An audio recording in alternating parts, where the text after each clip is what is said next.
Revolution and counter-revolution. What is the revolution?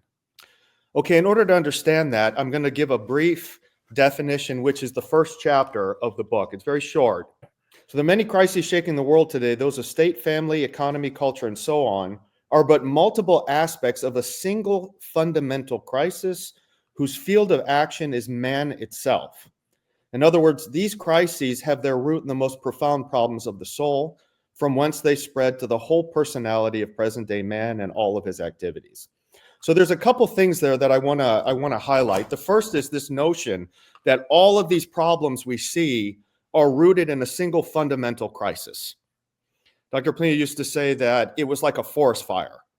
When you see a forest fire, you don't identify it as a bunch of trees burning next to each other. Because of the heat and the dynamism of the whole fire, it's one fire that's burning individual trees. So one tree might be the problems in education. One might be, immodesty. Another might be, whatever. But it forms one whole. And Dr. Pliny was very adept in defining and describing it. And once you have that definition clear in your mind, you see how the different problems rotate around a central core. The other thing I want to mention from that first part is Dr. Pliny said the field of action of the revolution is the soul of man himself. So once the soul of man has been turned revolutionary, instinctually he promotes the revolution. So a lot of people, point to leaders of this. Oh, it's their problem. It's the Masons. It's whatever group they want to single out, and they kind of just reduce it to that. The problem is the soul of modern man, which we suffer from as well, has been made revolutionary. So even without those individuals who are leading things, pushing things ahead, modern man in and of himself promotes revolution. And I think that's a strong distinction between our group and others. Yeah, I think that makes a lot of sense. Yeah, that's something that we've had where I would ask you, well, what do you think about these people's contribution? And you would say yes. And what about these people's contribution? And you would say yes. And I do think that's one of the reasons why I really like his diagnoses, because especially in modern conservatism, it's often people will sit there and they'll freak out about gender ideology, but they won't look at something like homosexuality, or they'll go and they'll freak out about both of those things, but they won't go and look at something like feminism. And it really is, they're sitting in the middle of a forest fire. Absolutely. And they're pointing their fire hose at one tree, and they're confused 100%. On why the tree won't go out. Yeah, you got it, Caleb. Exactly. I think that's an excellent analogy. And each one of those trees adds to the intensity of the fire. So you might diminish it a little bit, but if the fire still is a forest fire, it's going to catch other trees on fire. It's going to keep spreading unless you address the core of everything. So as far as one thing I see a lot of people talk about is they'll talk about when did our current predicament start? When did things get bad? Within Catholicism, people can pretty universally look at Christendom, like the 1,000 years of Christian reign, and absolutely pretty soundly agree that, okay, this is what we like. It's a lot harder for people to agree, well, when did this start to end? When did this downward slope we're on start? And what is the TFP or your answer to that? Okay, in order to do this, I want to take a step back and talk about our Lord Jesus Christ. Our Lord Jesus Christ lived, he died for us, he redeemed us, and he established the church. Now, the church is divine. And one of the aspects of divinity is its infinite goodness. It wants to spread. So when the church was founded, it was made illegal. It went through centuries of persecution. And then when Constantine gave it its freedom, the church started to spread. Now, there were two aspects of that spread that are very interlinked. One is the spread of the faith, the first and most important. But the other is it gave birth to what's known as Christian civilization. And Christendom, which you're talking about, was when there were a number of nations who followed Christian civilization working in unity for something. So that Christian civilization is not as important to the church, but it's very, very, very important because 99% of man's life he spends in society. So Christian civilization was the organization of society in a way that all of the customs, all of the traditions, all of the aspects, even architecture, was constructed in a way to lead to virtue. You walk by the Parliament building in England, which is not it's not a structure that came from the height of Christian civilization, but it was modeled on the Gothic, which took its inception from that. Walking by that, that's a temporal structure. It doesn't need to have a cross on top to lead to higher thoughts, ideas of beauty. All the spires are pointing up. It elevates the mind to higher things. So Christian civilization advanced. Now, what happened was, and a lot of people look at the Middle Ages, the Middle Ages was the time in which that Christian civilization achieved its highest point. Now, that needs to be said with some restrictions, because there are obviously a lot of aspects of civilization that developed beyond medieval society. But the reality of it is the Middle Ages came from a state of total barbarism. I mean, you look at the Franks, for example, one of the nations that was one of the early nations that established Christian civilization. The church was able to take absolute barbarians. The Franks were so barbaric, they would preserve their meat by putting it under the saddle of their horses, and the salt and the sweat of the horse would get into the meat and preserve it. The church was able to take people like that and make them into people that were building beautiful churches within a generation or two. So you take that barbarism, the Middle Ages shouldn't be seen as an endpoint. It should be seen as a kind of like, I hate to resort to mathematics, but a vector. You know what a vector is? It took from a starting point, and it was moving things up in a very rapid pace. From as early as the 1100s, they were building Gothic cathedrals. These people that were absolute barbarians beforehand. So if you look at the trajectory of the Middle Ages, that's what's most important. So when the very principle of that upward movement started to be turned around, turned from perfection and God ultimately towards man, that's the very inception of the revolutionary process. And we would say that started with humanism in the Renaissance, where everything went from spiritual to man, the central focus of all mankind. And then it went through a historic process after that. And that's one thing I haven't seen in a lot of these conversations. And even when I'll be speaking with people who are very smart, I'll notice that they usually start at like the French Revolution and kind of the birth of like the revolutionary spirit. Where some of them will even come as far back as like World War I and World War II. Which both of those are extremely important in building the thought processes that we have. Like those are two of the biggest jumps, in building up the evil that is the revolution. But it's certainly the French Revolution had to have something to work off of. It didn't come absolutely. It didn't exist in a vacuum, and we would say those are very important episodes in the process, which is revolution. Yes. So as soon as you see the degradation of that society turn towards God with that elan, that dynamism to achieve perfection, spiritual perfection, because the Renaissance did developed a lot of human qualities, human aspects, but it was turned towards man. As soon as that shift took place, we see the entrance of the revolution.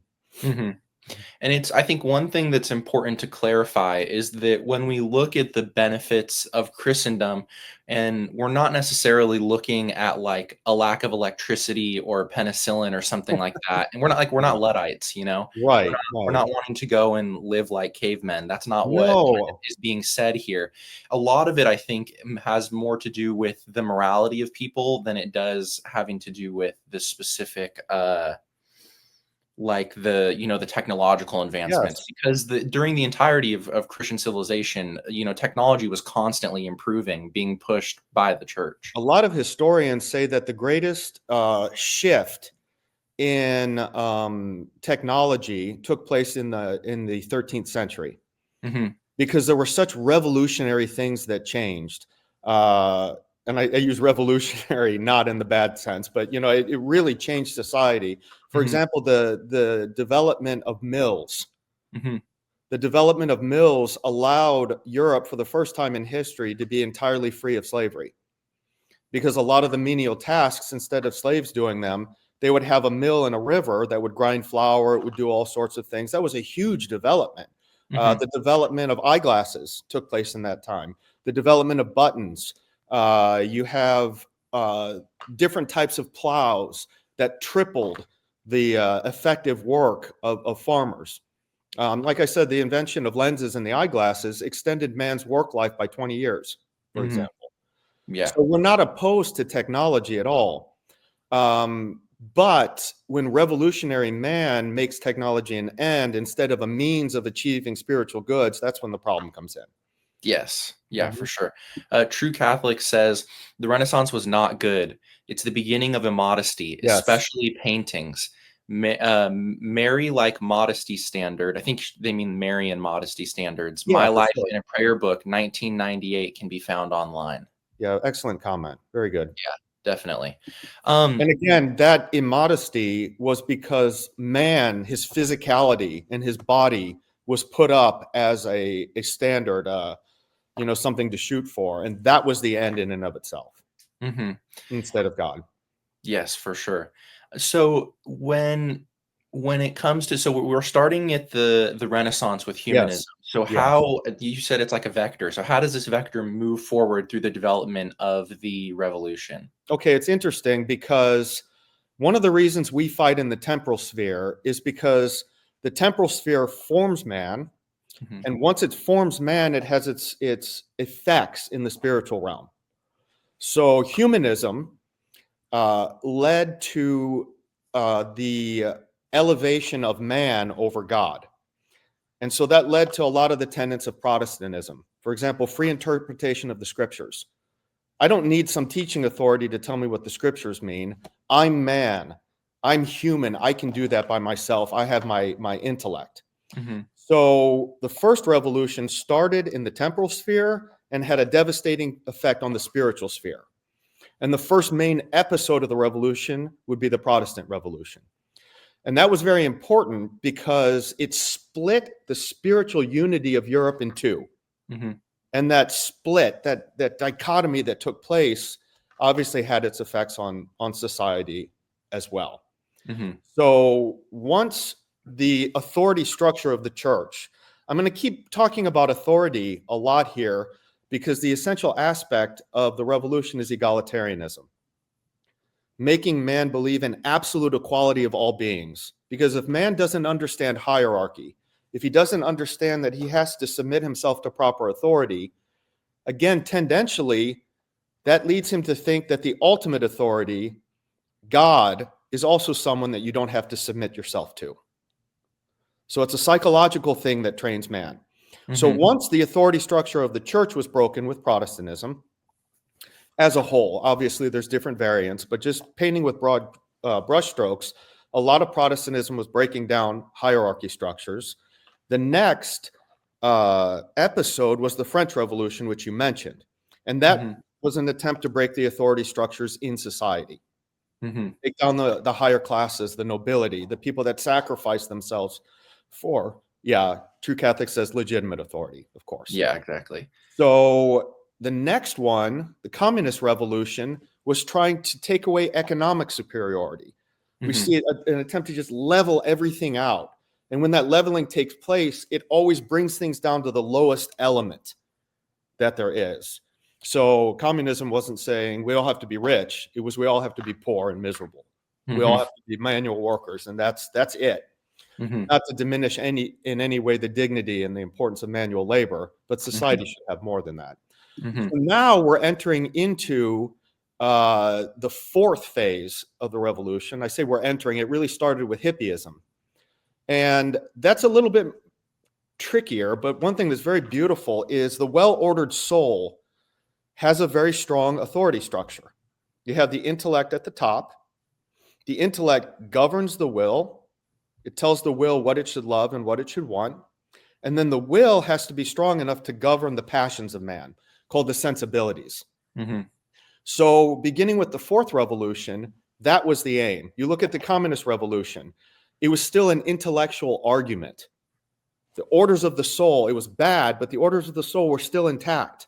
With the Mhm. fourth revolution, that was turned on end. So hippie said, if it feels good, do it. Obey your sensibilities, obey your passions. And that takes precedence. So we see another leveling out. Yeah. And that's kind of where we're at today, moving towards Satanism, which is the ultimate, goal of the revolutionary process, is to bring Satanism. Yeah, and he said Cat Can says, "Today everyone follows their heart." Exactly. And it's really I was listening to something yesterday. It was someone he was speaking out against self-abuse, and he was talking about how sins of the flesh, not only are they like mortal sins that harm your soul, but they Hmm. also, when you give into them, they retard your mind. Like they literally stop you from being able to Yes. think critically Yes. and think well. Absolutely.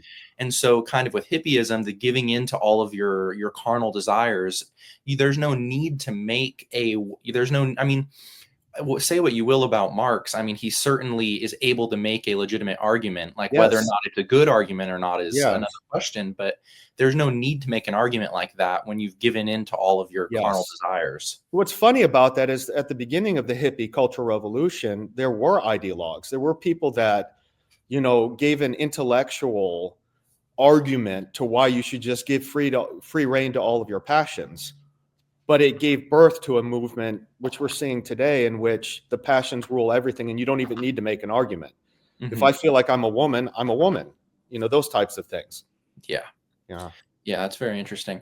So when we look at, I'm trying to think, when with here's something. So there are definitely obviously some revolutions that are very obvious, like the French Revolution from a Catholic perspective is a revolution against a Catholic society, and Yes. so it's very obvious for us to see, well, right moral order is a Catholic society, and Right. the revolution is not that. How do you look at something like, for example, the American Revolution, where Yes. you've taken a society that's already degraded to a certain point? You have a Right. Protestant state religion, and they are founding a country in opposition to that, and then they then have a legal struggle against that Protestant state authority. And even a war. Yeah. Yeah, and then a war. And so, how do you analyze something like that, where it is not even like the standard we're looking at is not even present, at Mhm. that point? How do we analyze something like Well, I that? think you need to look entirely at motivation. What is the purpose of this? And I don't want to get into the American Revolution too deeply because I'm just going to make enemies no matter no matter what I say. Mhm. There could certainly be a legitimate argument made that the more counter-revolutionary stance was to support England. But I think there can also be an argument on the other side, because when a nation develops a certain unity, and again, it's arguable whether the United States had formed such a unity or not, but as it matures, a territory, say, of another nation, there comes a time in which it's right and it's in the order of things and the plan of God that it becomes a nation unto itself. Mhm. And so what we call revolutions a lot of times, and are definitively properly called revolutions, don't necessarily fit into this perspective of revolution and counter-revolution.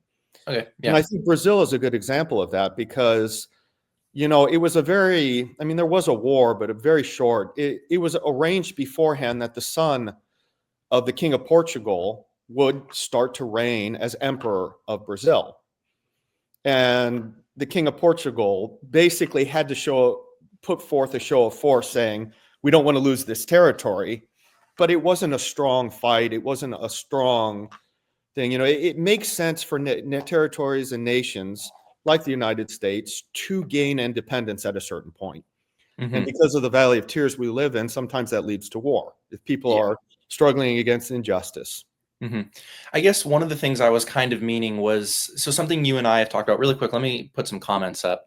Yeah. This is something I really like. True Catholic says Catholics are the right, non-Catholics are the left. And so this is something that I've been talking with people a lot about, is that when I say something is right wing, like a lot of people assume like libertarianism is Yes. right wing, right? When Yes. I use right wing, obviously it comes with the cultural baggage of the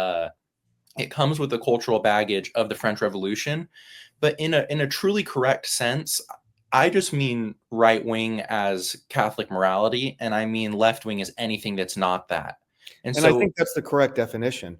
yes. Because if you look, right and left came from where the promoters of the revolution and the opponents of the French Revolution sat Mhm. in their chambers. Mhm. The ones supporting the monarchy were on the right. The ones supporting the republic and the horrors of the French Revolution were on the left. So Mhm. if you look at a libertarian, again, what were those right-wing people, the people in the French Revolution that were on the right, what were they promoting? They were promoting a transcendent society that was not secular, that was not atheist, that didn't worship the goddess of reason. You know, they were very against materialism, you would say, because they wanted to maintain a certain spiritual element in temporal society. A libertarian boils everything down to the material.